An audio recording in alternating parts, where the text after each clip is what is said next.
na ninyong lahat. Martin Romualdez, Lisa Marcos, Bongbong Marcos.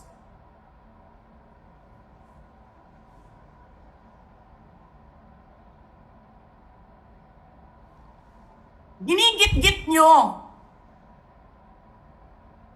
yung mga tao ko dyan sa envelope na yan. Lisa Marcos, naalala mo? Nagpadala ka sa akin ng video?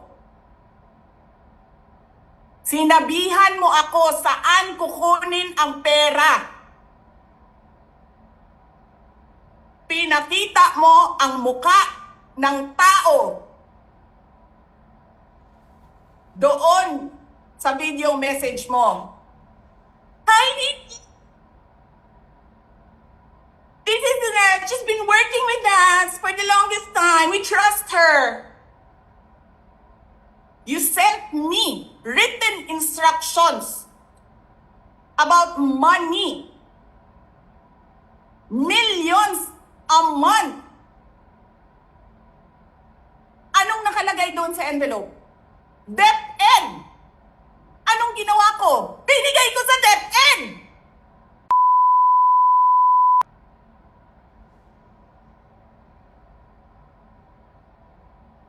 Wala ka kang posisyon sa gobyerno, namimigay ka ng pera ng gobyerno eh.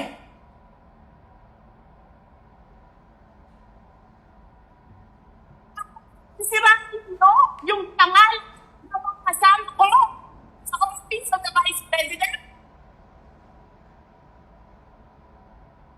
Sasabihin nyo sa mga tao, nakaw yan, confidential funds yan. Niwala nga kayong isang proof na confidential funds yan. Naniwala lang kayo sa isang babae na ang pangalan ay Gloria Mercado na nagsabi confidential funds yan, na hindi nyo nga nilabas na wala pang confidential funds, meron ng white envelope. Kasi 2022 pa lang,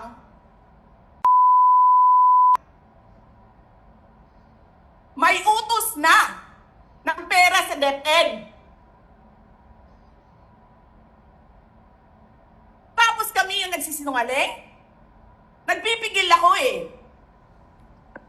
Kasi gusto ko lang magtrabaho. Gusto ko lang tapusin nyo na yung show ninyo dyan sa House of Representatives para makabalik na kami sa trabaho namin.